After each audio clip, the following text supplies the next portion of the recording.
Assalamualaikum teman-teman. Selamat datang lagi di SNB Project. Kali ini kita kedatangan tamu orang Semarang yang lagi ada di Bali nih. Sahabat lama. Halo, apa kabar? Sehat? Alhamdulillah. Nah nih, SNB Project ya? Jadi SNB Project tuh sebetulnya mengkhususkan diri sebetulnya. Ngebahas tentang sejarah dan kebudayaan. Nah, tujuan gue bikin itu sebenarnya buat ngingetin diri sendiri, sama ngingetin anak-anak muda kita lah, adik-adik kita ke depan nanti biar lebih ngerti ya tentang sejarah. Nah, gue lihat juga Evan sekarang yang tadinya melanglang buana, motret, bikin video, bikin konten di mana-mana. Sarjana ini kembali ke kampungnya. Ada tujuan misi apa, Van, di kampung?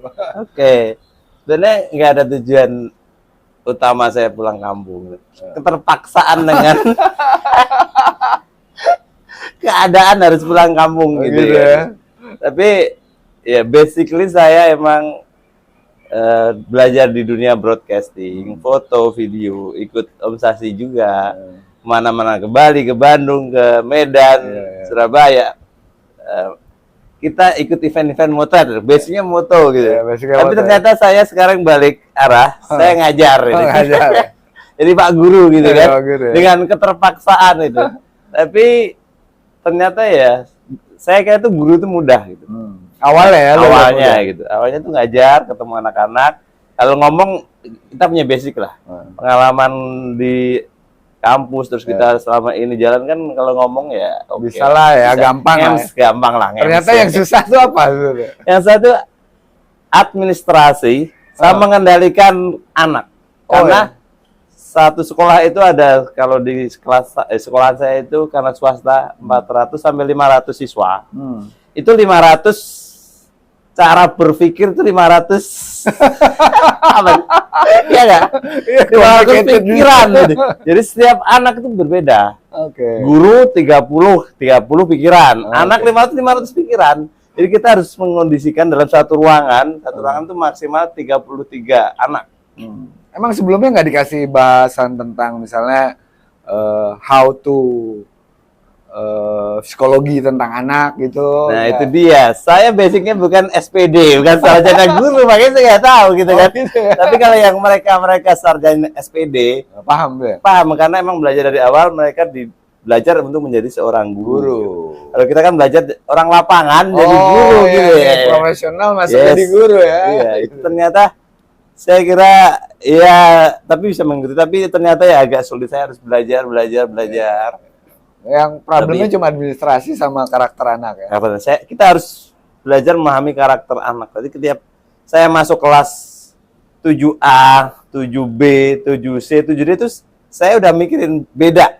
Cara saya mengajar beda. Tiap kelas itu beda. Walaupun materi sama, kan materi bab 1 itu kemungkinan berapa kelas itu sama. 7A, B, C materinya sama. Cuma beda. Cara penyampaiannya saya beda. Cara penyampaian saya, cara mengenalkan materi kepada mereka itu beda. Karena pertama penangkapan mereka dari kelas 7A, 7B, 7C, 7D itu beda. Menangkapnya itu beda. Kalau 7A, kemungkinan A, B ya, itu disiplin lah. Ketika guru masuk tuh udah diem gitu, rapi ya. Itu berarti anak-anak apa itu? Pintar. Anak ya nilainya bagus, nilainya gitu, oke lah, dikasih 80 sampai 90 lah gitu ya. Kalau masuk 7D, masuk dan teriak gitu kan. Guru masuk bukannya salah. Weh, gitu kan. Pak, jam kos gitu kan. Jam kosong gitu. Pengennya guru nggak masuk gitu. Kalau yang 7AB pengennya ada guru, kita belajar gitu. Diajarin ya. Oke, kalau ada yang mau ditanya, tapi kondisinya itu tenang, ya kita enak, nyaman. Tapi kalau 7D lah, di D gitu pokoknya. DC itu agak DC, yang paling parah D.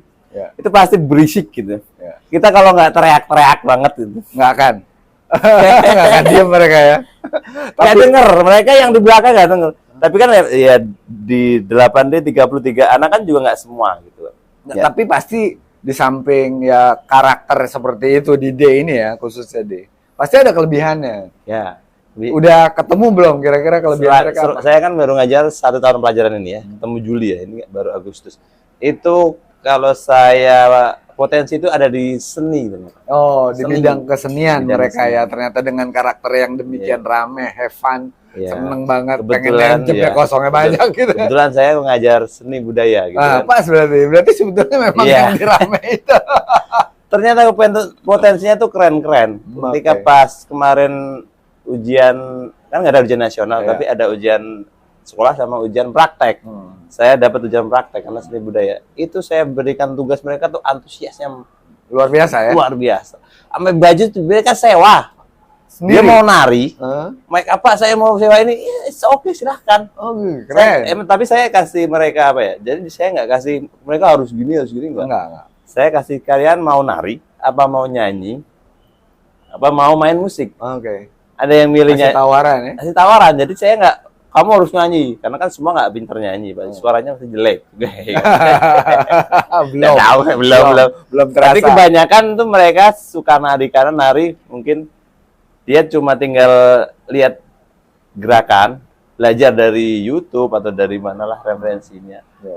Tinggal nyamain musik, jadi mereka lebih cepat. Tapi yang saya suka itu apa? Saya keren. Ternyata mereka itu yang ada yang anak bolosan, ada lah. Pasti boleh nggak masuk.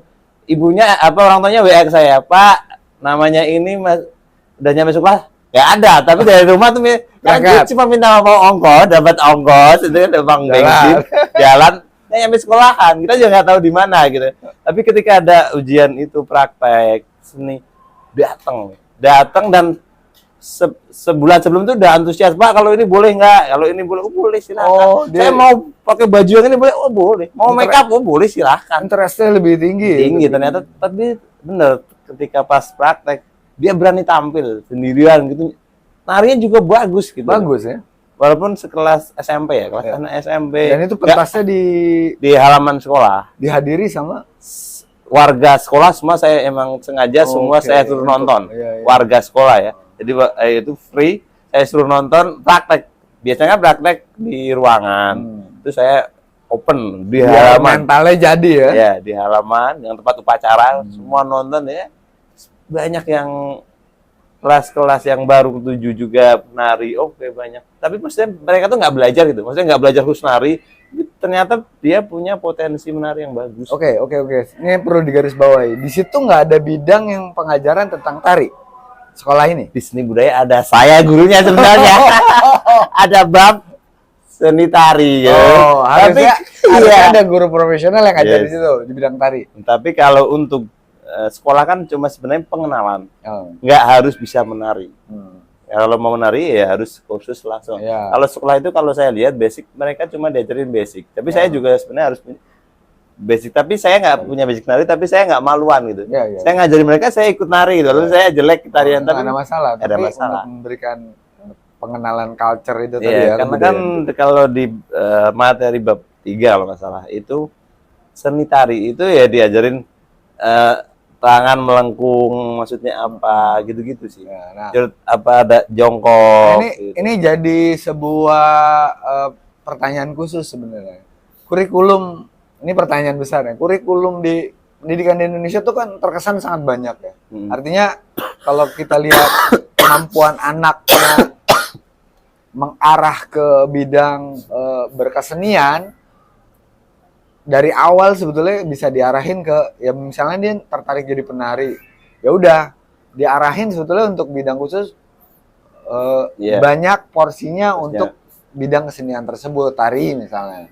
Nah itu sih yang saya lihat jadi PR-nya Kementerian Pendidikan nih. Iya. Pendidikan dan Kebudayaan, setuju nggak? Tapi ya Yang harus membikin sebetulnya nggak harus semuanya diambil untuk dimasukin ke dalam otak anak, sehingga sebetulnya ada beberapa hal yang nggak dia tertarik.